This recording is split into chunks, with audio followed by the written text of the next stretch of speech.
ನನ್ನೆಲ್ಲ ಪ್ರೀತಿಯ ಕಲಿಕಾರ್ಥಿಗಳೇ, ಜ್ಞಾನಾಕಾಂಕ್ಷಿಗಳೇ, ಸ್ಪರ್ಧಾಕಾಂಕ್ಷಿಗಳೇ, ನಿಮಗೆ ಇನ್ನೊಂದು ಸ್ವಾಗತ. ನಿಮ್ಮೊಂದಿಗಿಂತ ಹಂಚಿಕೊಳ್ಳುವ ವಿಷಯ ವಸ್ತು ಪ್ರಚಲಿತ ಘಟನೆಗಳಲ್ಲಿ ಹೋರ್ಕೆಸರ್ ಸರೋವರ. ನೀವು ಕೇಳ್ಬೋದು, ಇದೆಲ್ಲಿ ಬರುತ್ತೆ ಸಾರ್, ಈ ಸರೋವರ ಏನಾಯಿತು ಅಂತೇಳಿ. ನೋಡ್ಕೊಂಡು ಬರುವ. ಹೋರ್ಕೆಸರ್ ಸರೋವರ ಈಗ ಸುದ್ದಿಯಲ್ಲಿದೆ.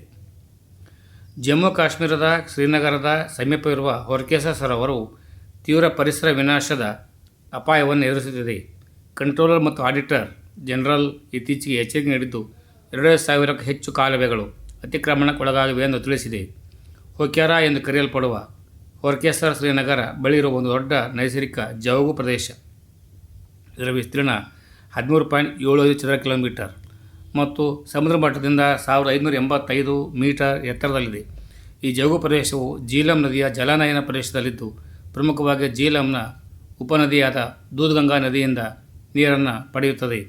ಹೋರ್ಕೆಸರ್ ರಾಷ್ಟ್ರೀಯ ಕಾಶ್ಮೀರದ ವಾಯುವ್ಯ ಹಿಮಾಲಯದ ಜೈವಿಕ ಭೂಗೋಳ ಪ್ರಾಂತ್ಯದಲ್ಲಿ ಹಿಮದಿಂದ ಆವೃತವಾದ ಪಿರ್-ಪಂಜಾಲ್ ಶ್ರೇಣಿಯ ಹಿಂದೆ ಸ್ಮಿತವಾಗಿದೆ. ಇದು ಕಾಶ್ಮೀರ ಕಣಿವೆಯ ಅತಿ ದೊಡ್ಡ ಪಕ್ಷಿಧಾಮವಾಗಿದ್ದು, ಅಂತಾರಾಷ್ಟ್ರೀಯ ಪರಿಸರ ಪ್ರಾಮುಖ್ಯತೆಗಾಗಿ ಗುರುತಿಸಲ್ಪಟ್ಟ ರಾಮ್ಸರ್ ತಾಣವಾಗಿದೆ. ಈ ಜವುಗು ಪ್ರದೇಶವು ಸೈಬೀರಿಯಾ, ಮಧ್ಯ ಏಷ್ಯಾ ಮತ್ತು ಉತ್ತರ ಯುರೋಪಿನಿಂದ ಬರುವ ವಿವಿಧ ವಲಸೆ ನೀರುಹಕ್ಕಿಗಳಿಗೆ ನಿರ್ಣಾಯಕ ಆವಾಸ ಸ್ಥಾನ ಮತ್ತು ವಿಶ್ರಾಂತಿ ಸ್ಥಳವಾಗಿ ಕಾರ್ಯನಿರ್ವಹಿಸುತ್ತದೆ.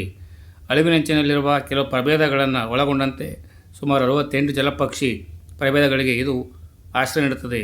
ಹೋರ್ಕೆಸರ್ ರೀಡ್ ಬೆಡ್ಗಳು ಮತ್ತು ನೀರಿನ ಚೆಸ್ಟ್ನಟ್ಗಳಂಥ ಜಲಸಸ್ಯಗಳಿಂದ ಸಮೃದ್ಧವಾಗಿದೆ ಮತ್ತು ಇವು ಮೀನು ಮತ್ತು ಪಕ್ಷಿಗಳಿಗೆ ಆಹಾರ ಮತ್ತು ಆಶ್ರಯವನ್ನು ಒದಗಿಸುತ್ತವೆ. ಜೀವವೈವಿಧ್ಯ ಸಂರಕ್ಷಣೆಯ ಜೊತೆಗೆ ಈ ಜವುಗು ಪ್ರದೇಶವು ಪ್ರವಾಹದ ನೀರನ್ನು ಹೀರಿಕೊಳ್ಳುವ ಜಲನಯನ ಪ್ರದೇಶವಾಗಿಯೂ ಕಾರ್ಯನಿರ್ವಹಿಸುತ್ತದೆ ಮತ್ತು ಸ್ಥಳೀಯ ಜನರ ಜೀವನೋಪಾಯವನ್ನು ಬೆಂಬಲಿಸುತ್ತದೆ.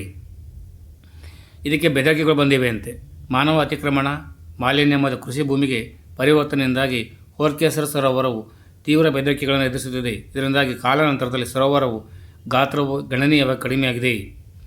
CAG ವರದಿ ಪ್ರಕಾರ 2,500ಕ್ಕೂ ಹೆಚ್ಚು ಕಾಲುವೆಗಳ ಅತಿಕ್ರಮಣವು ಈ ಪರಿಸರ ನಾಶಕ್ಕೆ ಕಾರಣವಾಗಿದೆ. ಹೋರ್ಕೆಸರ್ ಸರೋವರವು ಯಾವ ನದಿಯ ಜಲನಯನ ಪ್ರದೇಶದಲ್ಲಿದೆ? ಸರಿಯಾದ ಉತ್ತರ ಜೀಲಂ ನದಿ. ಹೋರ್ಕೆಸರ್ ಸರೋವರದ ಒಟ್ಟು ವಿಸ್ತೀರ್ಣ ಎಷ್ಟು? 13.75 ಚದರ ಕಿಲೋಮೀಟರ್. ಕೆಳಗಿನವುಗಳಲ್ಲಿ ಯಾವುದು ಹೋರ್ಕೆಸರ್ ಸರೋವರಕ್ಕೆ ಪ್ರಮುಖ ಬೆದರಿಕೆಯಲ್ಲ? ಅತಿಯಾದ ಮಳೆ. ಸರಿಯಾದ ಉತ್ತರ. ಹೋರ್ಕೆಸರ್ ಸರೋವರವು ಯಾವ ಅಂತಾರಾಷ್ಟ್ರೀಯ ಪರಿಸರ ಗುರುತನ್ನು ಹೊಂದಿದೆ? ರಾಮ್ಸರ್ ತಾಣ. CAG ವರದಿ ಪ್ರಕಾರ ಎಷ್ಟು ಕಾಲುವೆಗಳು ಅತಿಕ್ರಮಣಕ್ಕೆ ಒಳಗೊಂಡಿವೆ? CAG ವರದಿ ಪ್ರಕಾರ 2,500ಕ್ಕೂ ಹೆಚ್ಚು ಕಾಲುವೆಗಳು ಅತಿಕ್ರಮಣಕ್ಕೆ ಒಳಗೊಂಡಿವೆ. ಧನ್ಯವಾದಗಳು. ಪರೀಕ್ಷೆ ಬರೆಯುವಾಗ ಒಂದು ವೇಳೆ ಈ ವಿಷಯ ಪ್ರಶ್ನೋತ್ತರ ಬಂದಿದ್ದೆ ಆದರೆ ನನ್ನ ಶ್ರಮ ಸಾರ್ಥಕ ಅಂದ್ಕೊಳ್ತೇನೆ. ಸರ್ವೇ ಜನೋ ಸುಖಿನೋ ಭವಂತು. ಜೈ ಹಿಂದ್, ಜೈ ಕರ್ನಾಟಕ, ಜೈ ಭಾರತ್ ಮಾತೆ. ಸರ್ವರಿಗೂ ಶುಭವಾಗಲಿ. ಸರ್ವೇ ಜನೋ ಸುಖಿನೋ ಭವಂತು.